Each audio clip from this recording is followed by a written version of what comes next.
कश्मीर धरती पर जन्नत कहा जाने वाला एक नाम। बर्फ से ढके पहाड़, हरे भरे मैदान, बहते झरने, एक ऐसी जगह जहां लोग सुकून और खूबसूरती की तलाश में आते हैं। पहलगाम इसी जन्नत का एक नगीना। और पहलगाम के पास बसी बैसरन घाटी, जिसे लोग प्यार से मिनी स्विट्जरलैंड कहते हैं। कल्पना कीजिए, अप्रैल का महीना, हल्की धूप, चारों तरफ चहचहाते पर्यटक, घोड़ों की टापें और प्रकृति का अद्भुत नजारा। लेकिन 22 अप्रैल 2025 मंगलवार का दिन, धरती की इसी जन्नत पर एक ऐसा कहर टूटा जिसने पूरे देश को झकझोर कर रख दिया। उस दिन बैसरन की खूबसूरत वादी चीखों, आंसुओं और खून से लाल हो गई। दोपहर के करीब 3 बजे जब पर्यटक इस खूबसूरती में खोए हुए थे, तब मौत बनकर आए कुछ दरिंदों ने इस हसीन मंजर को मातम में बदल दिया। नमस्कार दोस्तों, आज हम बात करेंगे पहलगाम आतंकी हमले की पूरी कहानी की। जानेंगे कि उस दिन बैसरन घाटी में क्या हुआ था, कैसे निर्दोष पर्यटकों को निशाना बनाया गया और इस दर्दनाक हमले का भारत और दुनिया पर क्या असर हुआ। ये कहानी हैवानियत की है, दर्द की है, लेकिन साथ ही ये कहानी है उस अदम्य साहस और एकजुटता की भी, जो ऐसी त्रासदियों के बाद उभर कर सामने आती है। 22 अप्रैल की दोपहर तक बैसरन घाटी में सब कुछ सामान्य था। देश के अलग अलग कोनों से आए पर्यटक, परिवार, दोस्त, बच्चे छुट्टियों का आनंद ले रहे थे। कोई घुड़सवारी कर रहा था, कोई तस्वीरें खींच रहा था, कोई बस प्रकृति की शांति को महसूस कर रहा था। ये पीक टूरिस्ट सीजन की शुरुआत थी। हालांकि ये वो समय भी था जब अमरनाथ यात्रा की औपचारिक सुरक्षा व्यवस्था अभी पूरी तरह से लागू नहीं हुई थी, जिसकी वजह से शायद यह इलाका आतंकियों के लिए एक आसान निशाना बन गया। किसी ने सोचा भी नहीं था कि कुछ ही पलों में यह खूबसूरत घाटी एक खूनी खेल का मैदान बनने वाली है। खबरों और चश्मदीदों के मुताबिक दोपहर करीब 3 बजे अचानक राइफलों से लैस, कथित तौर पर फौजी वर्दी पहने कई आतंकवादी वहां प्रकट हुए। उन्होंने बिना किसी चेतावनी के वहां मौजूद निहत्थे पर्यटकों पर अंधाधुंध गोलियां बरसानी शुरू कर दी। कुछ रिपोर्ट्स में यह भी कहा गया कि आतंकियों ने नाम पूछ पूछ कर, पहचान कर लोगों को निशाना बनाया। गोलियों की आवाज से घाटी गूंज उठी। जहां कुछ पल पहले हंसी खुशी का माहौल था, वहां अब चीख पुकार, भगदड़ और खौफ का मंजर था। लोग जान बचाने के लिए इधर उधर भाग रहे थे, छिपने की कोशिश कर रहे थे। बताया जाता है कि यह खूनी खेल करीब 15 मिनट तक चला। आतंकियों ने न सिर्फ मासूम जानें ली, बल्कि कश्मीर की रूह पर भी एक गहरा जख्म दिया। गोलियां थमने के बाद का मंजर और भी भयानक था।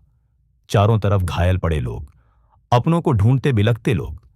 स्थानीय घोड़े वालों और दुकानदारों ने अपनी जान की परवाह न करते हुए घायलों की मदद शुरू की। जल्द ही सुरक्षा बल मौके पर पहुंचे, पूरे इलाके को घेर लिया गया और घायलों को अस्पताल पहुंचाने का काम तेज हुआ। एम्बुलेंस के सायरन और सुरक्षा बलों की गाड़ियों की आवाजाही ने घाटी की शांति को पूरी तरह भंग कर दिया था। बचाव कार्य शुरू हुआ, लेकिन तब तक 26 जानें जा चुकी थीं। इस हमले ने 26 जिंदगियां छीन ली। ये सिर्फ आंकड़े नहीं थे, ये किसी के बेटे, किसी की बेटी, किसी के पति, किसी की पत्नी, किसी के दोस्त थे।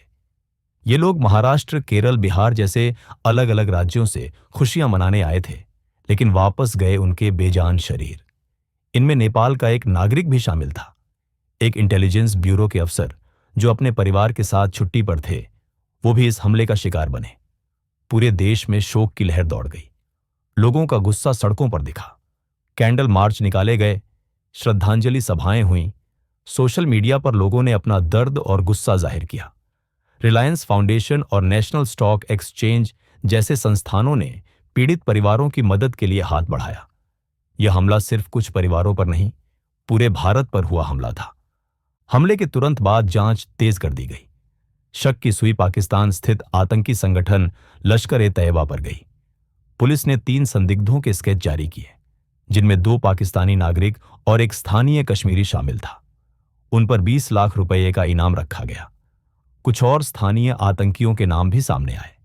जांच के दौरान सुरक्षा बलों ने कथित तौर पर हमले में शामिल स्थानीय आतंकियों के घरों को विस्फोटक या बुलडोजर से उड़ा दिया, जिस पर बहस भी हुई। इस हमले ने सुरक्षा व्यवस्था पर भी गंभीर सवाल खड़े किए।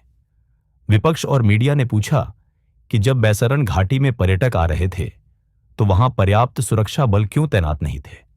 सरकार ने सफाई दी कि यह इलाका अमरनाथ यात्रा के लिए सुरक्षित किया जाता है, जो अभी शुरू नहीं हुई थी, और स्थानीय टूर ऑपरेटरों ने बिना प्रशासन को सूचित किए पर्यटकों को वहां ले जाना शुरू कर दिया था। लेकिन सवाल जस का तस है कि क्या इस चूक को टाला जा सकता था? भारत ने इस हमले के लिए सीधे तौर पर पाकिस्तान को जिम्मेदार ठहराया और बेहद कड़े कदम उठाए। 60 साल पुरानी सिंधु जल संधि को निलंबित कर दिया गया। पाकिस्तानियों के लिए वीजा रद्द कर दिए गए और उन्हें भारत छोड़ने को कहा गया। अटारी बॉर्डर बंद कर दिया गया। पाकिस्तानी सैन्य अताशे को निष्कासित कर दिया गया। व्यापार रोक दिया गया। प्रधानमंत्री मोदी ने कहा कि भारत आतंकियों और उनके आकाओं को पाताल से भी ढूंढकर सजा देगा। दूसरी तरफ पाकिस्तान ने इन आरोपों को खारिज किया और भारत के कदमों को भड़काऊ बताया। पाकिस्तान ने भी भारतीय नागरिकों के वीजा रद्द किए, अपना एयर स्पेस भारतीय विमानों के लिए बंद किया और सिंधु जल संधि रोकने पर इसे युद्ध की कार्रवाई मानने की चेतावनी दी। एलओसी पर दोनों तरफ से फायरिंग की खबरें भी आईं, जिससे तनाव और बढ़ गया। यह हमला दोनों परमाणु संपन्न पड़ोसियों को एक बार फिर टकराव की कगार पर ले आया। पहलगाम हमला अपने पीछे कई सवाल छोड़ गया है। इसने कश्मीर में सब कुछ सामान्य होने के सरकारी दावों पर प्रश्न चिन्ह लगा दिया है। इसने दिखाया कि आतंकवाद का खतरा अभी टला नहीं है और निर्दोष नागरिक अब भी आसान निशाना है। इस हमले ने कश्मीर के पर्यटन उद्योग को भी गहरी चोट पहुंचाई है। क्या सुरक्षा में हुई चूक की जवाबदेही तय होगी? क्या भारत और पाकिस्तान के बीच बढ़ा यह तनाव कम होगा? और सबसे बड़ा सवाल, आखिर कब तक मासूमों का खून बहता रहेगा? दोस्तों, यह थी पहलगाम आतंकी हमले की दर्दनाक कहानी। एक ऐसी घटना जिसने हमें फिर याद दिलाया कि आतंकवाद मानवता का सबसे बड़ा दुश्मन है। हम इस हमले में मारे गए सभी निर्दोष नागरिकों को श्रद्धांजलि देते हैं और उनके परिवारों के प्रति अपनी गहरी संवेदना व्यक्त करते हैं। उम्मीद करते हैं कि दोषियों को जल्द सजा मिलेगी और भविष्य में ऐसी घटनाओं की पुनरावृत्ति नहीं होगी। इस घटना पर आपके क्या विचार हैं? नीचे कमेंट्स में जरूर बताएं। अगर आपको यह वीडियो जानकारीपूर्ण लगा हो तो यह